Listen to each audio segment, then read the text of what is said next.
Hey guys, welcome back to Come Style Reviews. What we're taking a look at is Iron Factory's IFEX23 War Giant in its combined mode. If you watch the reviews for the A, B, and C sets, I believe it was Onslaught, then Sideswipe and Brawl, and then Blast Off and Vortex.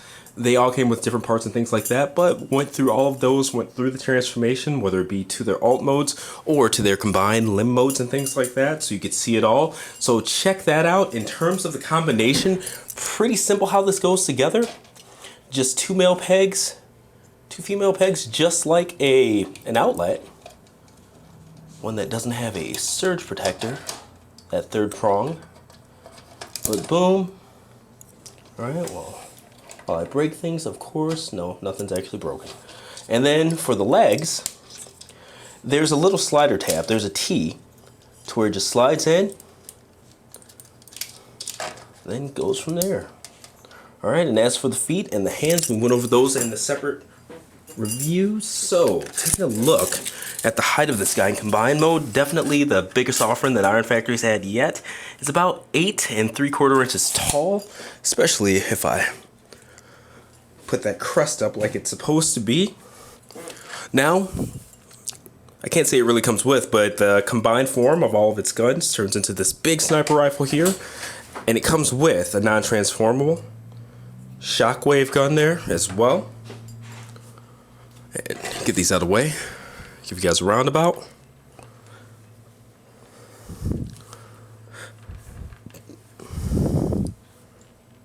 Let's get this guy reviewed. Per usual, just a quick look at the details of it. They did really well on the colors, if nothing else. Alright, backside.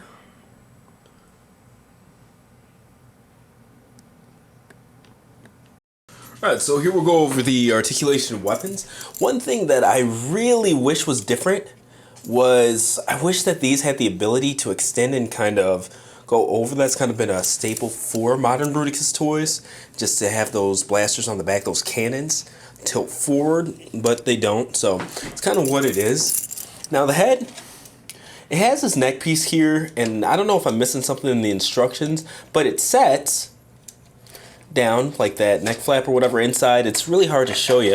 It can go up, which is nice because when you get those low camera shots and stuff like that, it's cool to have so you can still see his face. A little bit of cheating there, but it's a really tight joint on mine, not tight to the point where it feels like it'll break or anything like that, but you got to brace the toy and whatnot, so be careful, you know.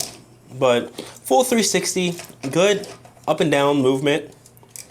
It's kind of annoying that these antennae and this part, that crest there, move and things, but you know, it's kind of one of those first world problem kind of deals. Now the arms, okay, so there's a little bit more range in this arm, it feels, than this arm. They technically both go up the same, but this one, just because of the shuttle cockpit right there, seems to be a little bit more blocked off than this one with the free range. You see how he can, you know, not too far from, I guess not necessarily, would it be parallel? Just put his arm straight across, but just that T. He can almost get it on that arm where this one, just not happening.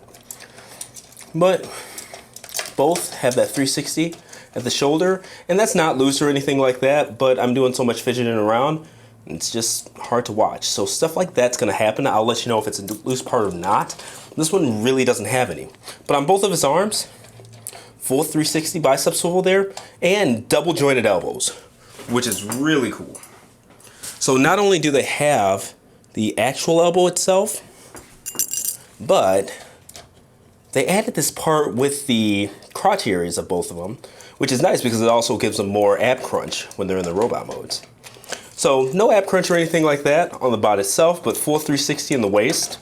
Now the hips, pretty limited.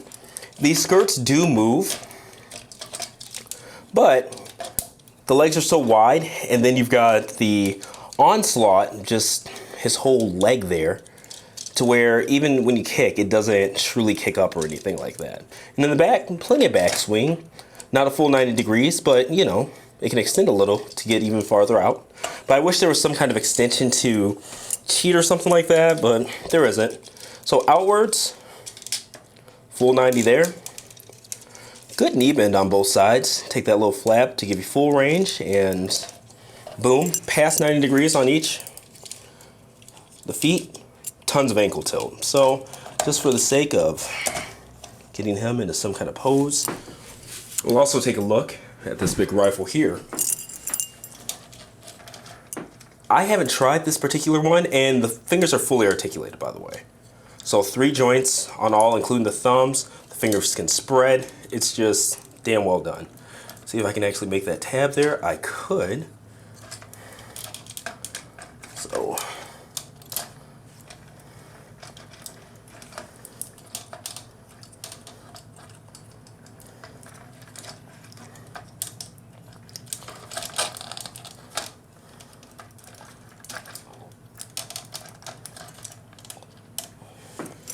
all right. So that's pretty hidden there. Let's see what we can do. See if we can't bring these arms lower a little bit. There we go. And then we can even lower the camera some.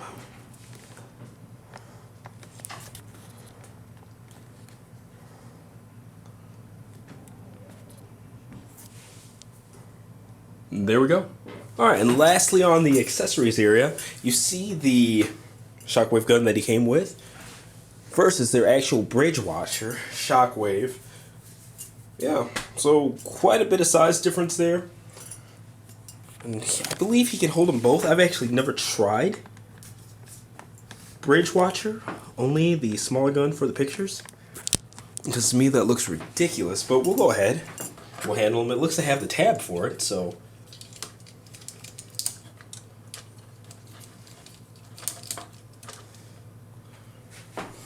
Alright, so he can hold them. It's a bit heavy, but there it is.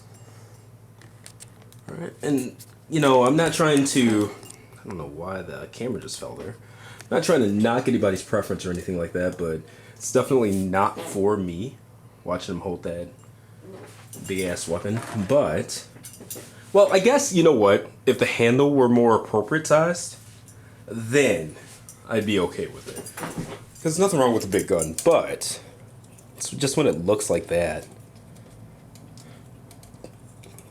Alright, and we'll just put the other shockwave in the other hand. Much better, you can actually fully grip the weapon, which is great. I'm sorry if you guys hear that. My dogs are barking. Get that back.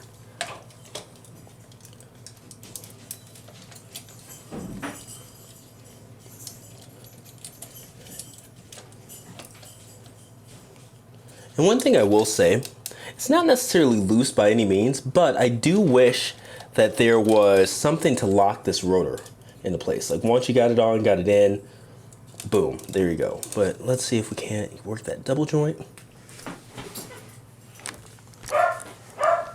We'll actually go for a underneath pose.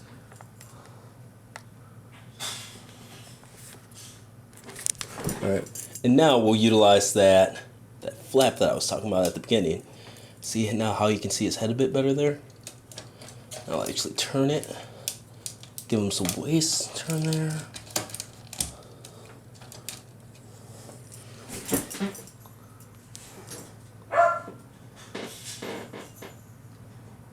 And there we go. Alright, so depending on your form of currency, this may or may not be a money shot. So I'm trying to widen the focus here. Get as much of this in as I can. Actually, there we go. That should be a lot more clear for you guys. Well, we got stuff like Wings of Tyrant, City Commander, whatever their Overlord is called, their Grimlock, their Sideswipe, their Windblade, their Scorponok. Don't know all these names off the top of my head. I have a ton of Iron Factory figures and a ton of figures in general, so the third-party names and stuff like that, not always the best. I know this is War Giant because I'm playing with it right now. But there we go. Just size-wise, again, he is about, I'd say 8 3/4 inches tall. And then just for comparison's sake, their Lord Scorpion, I'm starting to remember this a little bit, is 6 inches, 3.5, 4. It's either Spin or Blaze Dash, I believe his name is. Their Grimlock, one of the Assura Knights, is 4.25.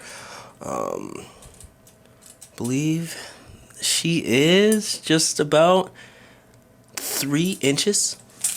So a wide variety of sizes there, but you can see this definitely trumps them all, and scale-wise, it's pretty darn good. I would say if it was maybe 1/2 inch to 3/4 of an inch taller, this Bruticus would be a perfect scale for things like Starscream riding on his shoulder and whatnot, but it's pretty damn good as it is. Alright, so again, this has been Iron Factor's IFEX23 War Giant. This is a combined mode review. You can check out this as well as the separate reviews for parts A, B, and C on kumastyle.com. Full reviews, galleries, etc., etc. Link will be in the description, as well as this info button right here in terms of purchasing Chosen Prime, TF Stores, Ages 3 and up, or wherever you choose to shop, because honestly I haven't really met a e-tailer yet to where I've really gotten bad customer service or anything like that. So let me know what you guys think in the comments. As for this video review, like, share, please subscribe. You're awesome, and I'll see you next review.